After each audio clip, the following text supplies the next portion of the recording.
All right, guys, we're moving. I'm trying to move as quick as I can and help you guys get through this. And I'm sorry that a lot of this has been an issue. Unfortunately, things just happened that we were unable to control. So this quick video is just going to be talking about Chapter 17 slides. And I'd like you to go ahead and open up your Chapter 17 slides so that we can go ahead and get you working on them. Now, Chapter 17 slides are pretty easy. I'm going to go pretty quickly, so I just want you to bear with me. If you open these slides up, go to slide number 2 really quickly, and just want to point out two things for you. Two different types of costing. Whenever we're talking about manufacturing goods, that means we're putting goods together from start to finish. You've got raw materials that get used into a production line, which in the end of the production line helps you come out with a finished goods.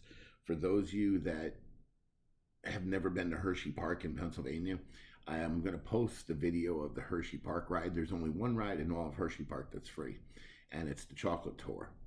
That is the epitome of what we're talking about in Chapter 16 and 17 being a manufacturing facility.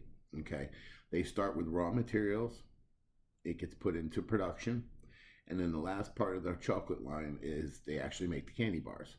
So watching an 8-minute stupid video is actually really the essence of what we're doing in Chapter 16 and 17.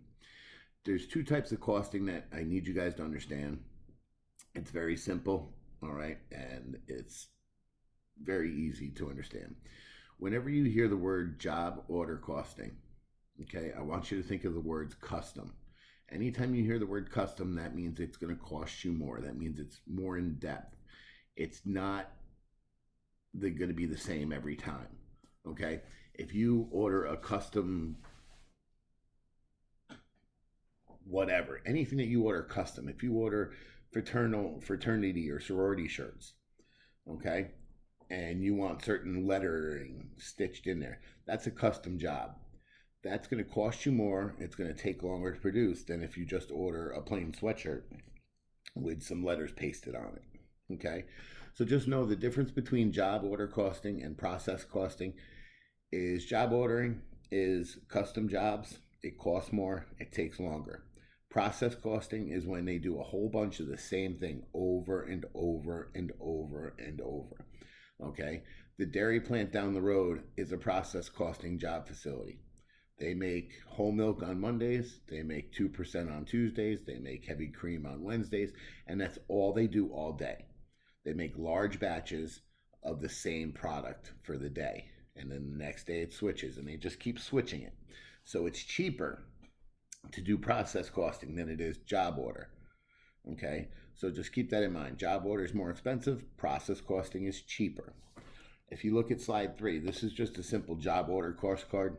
Very simple. You're going to have to fill one of these out, but it's not rocket science or brain surgery, okay? You can easily figure out these numbers. The hardest part on here is the overhead numbers, but it tells you right there, overhead is 85% of the direct labor cost. So I guarantee you that for the previous month, if you look at this example, pull your calculator out. If you take $127 and multiply by 0.85, you're going to come out to $108.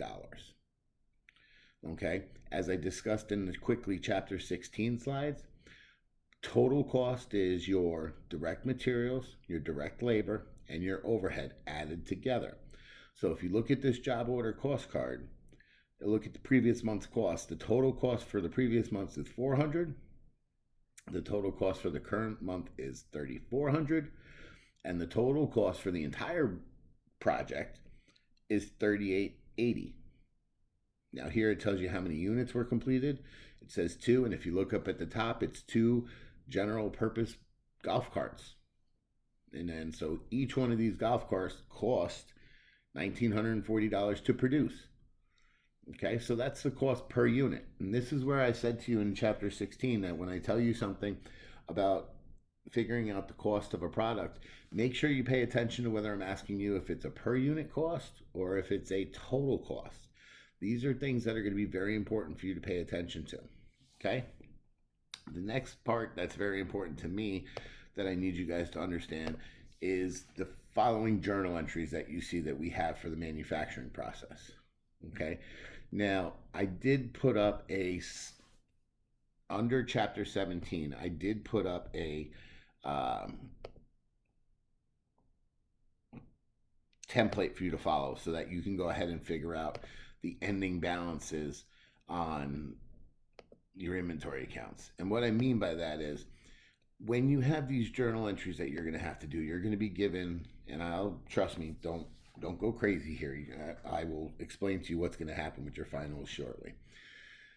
You're going to be given certain sentences that you're going to have to do a journal entry from. All you need to do is follow along with this slide. I am not going to take down the slides, so you guys are going to have your slides available to you to do these. These are very easy things to do. You just have to pay attention to what I'm going to tell you to do and when I tell you to do it. But I do want you to open up the Excel spreadsheet that has a flow document of the inventory accounts that I was talking about in chapter 16. Chapter 16, if you're in manufacturing, you have 3 types of inventory accounts. You got your raw materials, you have your work in process, and you have your finished goods. Okay, I'm going to be asking you to just give me totals of your ending balances in these 3 accounts. I have set it up with the Excel spreadsheet that if you just plug in the numbers into the correct area, it will automatically recalculate your ending inventory. Okay, so do not erase the formulas that are in there. Just put in your numbers and get the answers. Now, when it comes to the journal entries that you see in the chapter 17 slide, number 4, I am going to go through these journal entries one by one with an actual problem. Okay, so please do not get yourself crazy. I just want you to understand what they're doing here. Okay, the first journal entry that you see there, it talks about when you purchase direct materials. Well, purchasing direct materials is very easy. That is under your raw materials inventory account.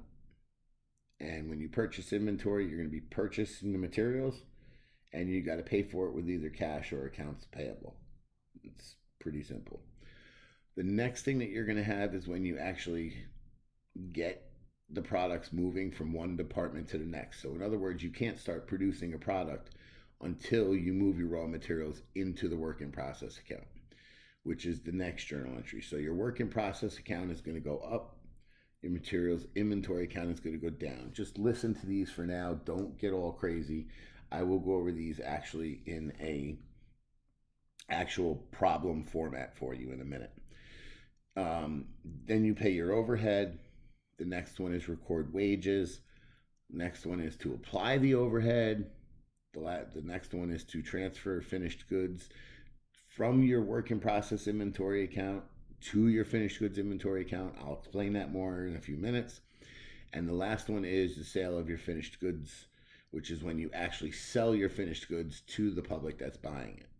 Okay, I just wanted to quickly go through these slides. I just wanted to go through them. So just hear me out when I say that. I just wanted you to see them, know that they're there. The next video that I'm going to put up for you is going to be me actually going over problems with you for your part 1 of your final exam. Okay, what I'm going to do is I'm going to be going over actual final exam questions, and then I'm going to have you do an exam question right after it. So you're going to hear me going over it, then you're going to go ahead and do the actual question.